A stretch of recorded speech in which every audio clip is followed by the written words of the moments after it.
اهلا بيكم. حلقه جديده من على الكنبه، كنبه سمر. حلقه بعنوان اكاد من فرط الجمال اذوب. علاقتي بالنبي بارت 2. اتكلمنا المره اللي فاتت عن علاقتي بالنبي وازاي بدات وبعض صفاته وملامحه، طبعا تجربتي انا الشخصيه المحدوده. انسانه عاديه خالص، ولا مثالي ولا قدوه ولا اي حاجه، انسانه ملهاش في اي حاجه. بس دي تجربتي، حبيت ان انا اوصلها زي ما اتكلمنا قبل كده. طبعا سامعين صوت ده صوت الزينه بتاعت رمضان في كل الفيديوهات بتاعت رمضان. على قد ما هي بتعمل دوشه، بس هي ليها روح بحبها قوي تطلع معايا في الفيديوهات. كل سنه وانتم طيبين. النهارده هنتكلم بقى عن قصص النبي صلى الله عليه وسلم مع القوارير.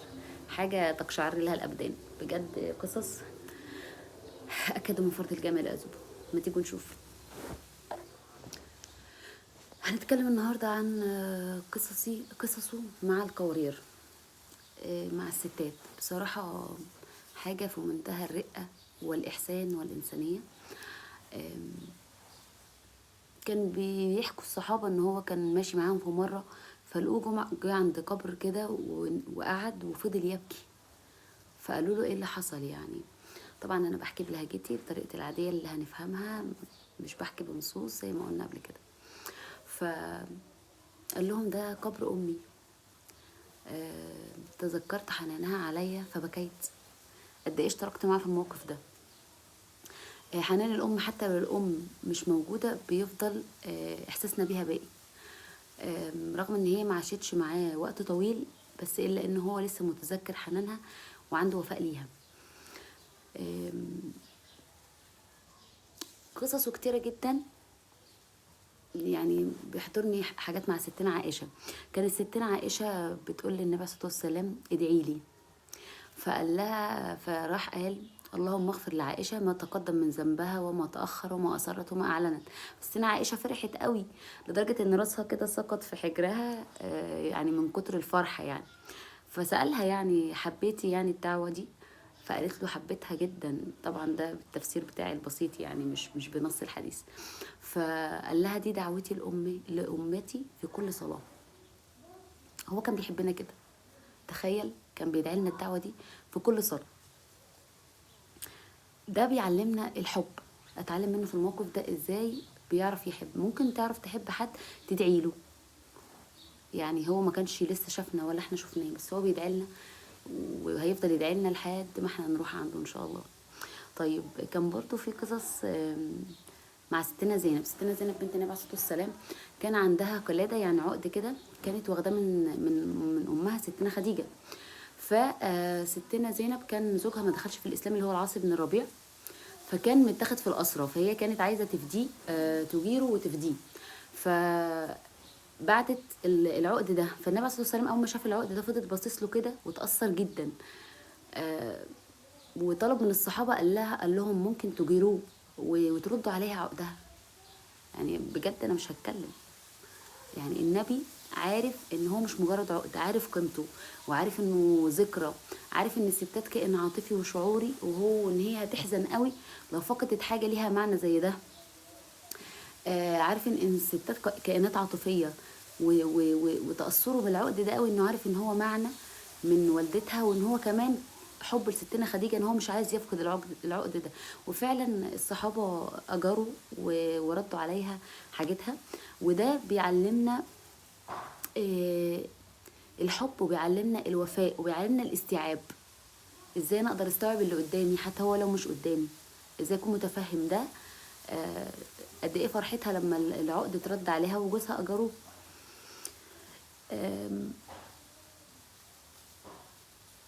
قد ايه وسط مشاغله ووسط كيانه ان هو كل ده بيفكر في التفاصيل. التفاصيل دي ولا مش تفاصيل يا متعلمين بتوع المدارس؟ يعني انا مش هتكلم. عقد، بس هو عارف ان هو مهم بالنسبه له. بكلم كل الناس اللي مش فاضيه، اللي مشغوله، اللي مطحونه، اللي ما بتركزش في التفاصيل، اللي مش عارفه اللي قدامها ده هو زعلان ولا فرحان ولا نام ولا صاحي ولا انتوا فين. آه انا عارفه ان النبي عليه الصلاه والسلام كان بيعمل حاجات اكبر مننا، بس ممكن ناخد منه مقتطفات، يعني ما تبقاش ما جيتش خالص كده، ما تصغروناش يعني. ناخد حتى التفاصيل، مش ناخد من الدين بس الحاجات اللي تأذي. يعني عشان كده الدين لازم يدرس، ما ينفعش ان احنا نقراه، يدرس على ايد عالم تفهم التفاصيل بتاعته. ما انت ما ينفعش تقرا كتاب في الطب تبقى دكتور. بالظبط نفس كده في الدين، لان قرايتنا للدين بس من غير استيعاب وفهم معانيه والحاجات دي اتقالت امتى واتقالت ازاي وليه، بيخلينا نستخدم الحاجات في غير مواضعها. وده بيأذي الستات جدا، لان احنا دايما بنستخدمها ناحيه الستات، وبيأذي المجتمع كله، لان الست هي بتكون المجتمع بعد كده، فبتوصل ده لاولادها وعندها غضب، لان هو الدين بريء من كل الحاجات اللي احنا وصلت لنا، النبي هو قدامنا زي ما احنا شايفين. انما الحاجات اللي بنسمعها دي ما انزل الله بها من سلطان، والنبي بريء منها. الست مننا بتحب دايما تطمن وتحس بالامان، تسال جوزها بتحبني، فلو ربنا كرمه وريحها وقال لها فبتقول له طب قول والله. ستنا عائشه قالت للنبي عليه الصلاه والسلام بتحبني؟ طبعا يعني مش بنفس طريقتي، بس انا بشرحها بطريقتي. فقال لها نعم.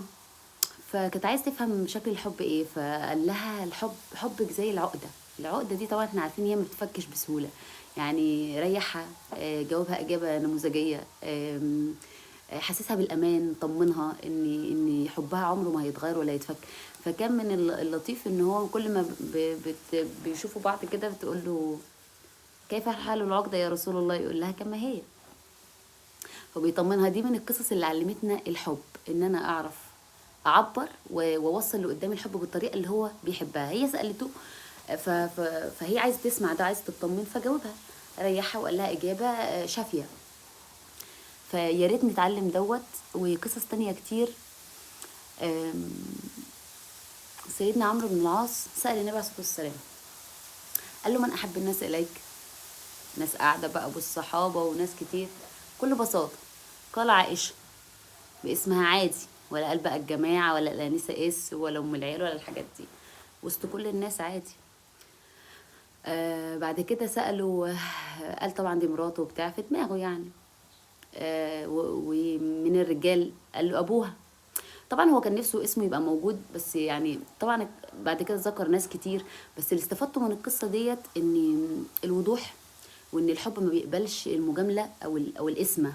يعني قال بكل وضوح وحط كل واحد في مكانته، ما فيهاش وما اتحركش من حاجة واتكلم عادي. وحتى كان في واحد بيقول للنبي صلى الله عليه وسلم اني احب فلان، فقال له هل اخبرته؟ اذهب فاخبره. يعني الحب ما بيتكتمش، بيبان وبيتقال. بس طبعا هو قال له فلان، قال له بحب فلان، مش بقى فلانه تحب فلان تروح تقول له فلان يحب. ما قلناش الكلام ده، احنا ما بنقولش الكلام ده. فلان يحب فلانه، فلانه تحب فلان، مأذون، اميرة الذهب، قاعة اللؤلؤة، الحاجات اللي احنا عارفينها دي. انما ما لناش دعوه، ما لناش الكلام ده. برضو ستنا عائشة من القصة الطريفة معاها ان هم كانوا في الغزوة. فالنبي عليه الصلاة والسلام كان بيعرف دايما يعيش الصعب في الحلو في الوقت الصعب. فقال لها تسابقيني، يعني يتسابقوا يعني. فقالت له اسابقك. فامر الجيش ان هم يسبقوهم وتسابقوا. فالمرة دي ستنا عائشة سبقته. فجم بعد كام سنة كده في غزوة تانية، فقال لها، بس هي كان حالها مش احسن حاجه، كانت تعبانه شويه، فهو عايز يخرجها من المود اللي هي فيه. فسالها تسابقيني برضو؟ فقالت له تمام. فالمره دي سبقها. مش بقى احنا بنعمل دلوقتي الانبساط واللعب معركه. فقال لها هذه بتلك، بكل بساطه. يعني انت سبقتيني مره وانا سبقتك مره. مش بقى انا بقى نقعد بقى احنا دلوقتي بتكلم عننا طبعا. لما حد بيغلب حد في حاجه بيحفل عليه، بيخليه يكره اليوم اللي هو اتبسط فيه اصلا. كمان كان بيلطفها دايما، يدلعها باسامي محببه اليها. يقول لها يا عائش والحميراء، اللي هي كانت بيضه ومشربه بالحمر، يعني كان وشها بيحمر. فكان بيناديها باسامي محببه اليها. من القصص اللي حبيتها قوي وحسيت فيها يعني مش عارفه اقول قد ايه. كان النبي عليه الصلاه والسلام بيصلي، وكان في طفل بيعيط. فالنبي خفف الصلاه. يعني صلى بصور مش كبيره قوي. ف قالوا له يعني بعد ما خلص صلاة، فقال لم أريد أن أشق على أمه، أكاد من فرط الجمال أذوب بجد. يعني هو عارف ان الست لما ابنها بيعيط هي بترتبك خلاص، هي مش عارفه تركز. يعني كان رحيم بيها، ما قالهاش اي حاجه، ولا اقعدي في بيتك بقى بعيالك وما تصدعيناش، ولا الحاجات اللي بنسمعها دلوقتي خالص. ما اردش ان يشق عليها، فخفف في الصلاه وخلاص، على كده خلص الموضوع بكل بساطه. في يوم جمعه كانت ستنا فاطمه بتجهز الحسن والحسين لصلاه الجمعه، فالنبي عليه الصلاه والسلام كان بيقول الخطبه على المنبر، فالحسن سيدنا الحسن جري منها عليه على طول، فكان بيتكعبل في ثوبه، يعني بيتكعبل في هدومه كده. فالنبي عليه الصلاه والسلام قطع الخطبه وراح عليه وشاله، وطلع على المنبر تاني وقال لهم ما قدرتش استحمل ان اشوفه بيتكعبل في ثوبه بكل بساطه، وكمل الخطبه عادي وهو شايله. احساس سيدنا الحسن ايه بجد؟ احساس سيدنا الحسن ايه وهو شايف الاهتمام، وان هو متشاف بالطريقه دي، وكان بيتكلم عنه بيقول هذا سيد قومه، وهو لسه صغير. كان سيدنا انس بيقول انه كان سيدنا محمد صلى الله عليه وسلم لما بيذبح الشاه او الخروف او اي حد او اي حاجه، يعني من الحاجات اللي كانوا بيذبحوها زمان، كان بيفرق على حبايب ستنا خديجه واصحابها. وكان في واحده صاحبتها كانت في مره جت، فالنبي اقبل عليها جدا، وازيكم عاملين ايه واخباركم. ستنا عائشه بتقول له انت ليه مقبل على الست دي كل الاقبال ده؟ قال ده كانت بتجيلنا ايام خديجه، وكان متاثر. فقال لها ان حسن العهد من الايمان. بالنسبه للناس بتوع النهايات اخلاق، كل واحد عارف نفسه بقى، مش هتكلم انا على النهايات بيبقى شكلها عامل ايه. نتعلم منه حسن العهد، نتعلم منه الوفاء، نتعلم منه الأخلاق، نتعلم منه الحب، نتعلم منه الوضوح. يعني برضو من الحكايات الجميلة، من القصص اللي حبيتها قوي، ستنا عائشة كانوا هم في غزوة ومروحين خلاص خلصوا والجيش راجع، فالعقد بتاعها وقع، والعقد ده كان غالي عليها. النبي يعمل ايه؟ وقف وقعد يدور معاها على العقد، وأمر الجيش كله هندور على العقد دلوقتي، خلاص هنسيب الحرب والجمل والحصان وكل اللي ورانا واللي قدامنا، وهندور على العقد دلوقتي. هالحين ايه رأيكم في الموضوع ده؟ انا مش عارفة اقول ايه بصراحة. النبي عليه الصلاة والسلام بهيبته بقدرته بدماغه نزل لحد دماغ ستنا عائشة، ان هي ست، كان بيحترم انوثتها، بيحترم انسانيتها بشريتها، وما كانش ده ابدا بيقلل من ده، ولا بيتريق عليه زي ما بنسمع دلوقتي، ولا بيحسسها ان هي يعني كده يعني. فقعدوا يدوروا على عقد، فكان سيدنا ابو بكر عايز يلومها في ده، يعني ما خلاص ما العقد ما خلاص ما نروح بقى. فبعدين كان خلاص وقت الصلاة اللي هم فيها يخلص، والوقت الصلاة التاني داخل، فنزلت آية التيمم، ودي كانت رحمة لينا كلنا، مع الصبر مع الصبر. كمان كنت نفسي اعرف احساس ستنا عائشه قوي، هو ما بيقولوا له من احب الناس اليك، فما قال عائشه احساسها ايه بجد؟ احساسها كست، يعني اكيد دايسه على الدنيا كلها، طبعا ستنا عائشه كده كده بتدوس على الدنيا براحتها، بس انا بقول احساسها ايه كست كده، اكيد احساس غير عادي. ونستغرب بقى الحب اللي كان بينهم. طب ما نشوف بقى نتعلم. اول حاجه عملها النبي لما راح المدينه اخى بين المهاجرين والانصار.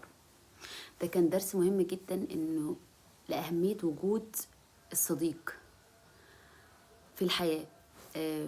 مهم جدا نلقى ناس شبهنا نتشارك معاهم تفاصيلنا، حياتنا، احزاننا، اعمالنا، وقتنا اللطيف، وقتنا الصعب. لو لقينا ناس زي دي لازم نمسك فيهم جدا ويشاركونا حياتنا. يعني النبي صلى الله عليه وسلم وسيدنا ابو بكر في الغار قال كلمه قوي، شرب النبي حتى ارتويت. قد ايه معبره بجد، قد ايه معبره. من في تحضيري للحلقات دي بصراحه اتعلمت حاجات كتير قوي عن النبي عليه الصلاه والسلام.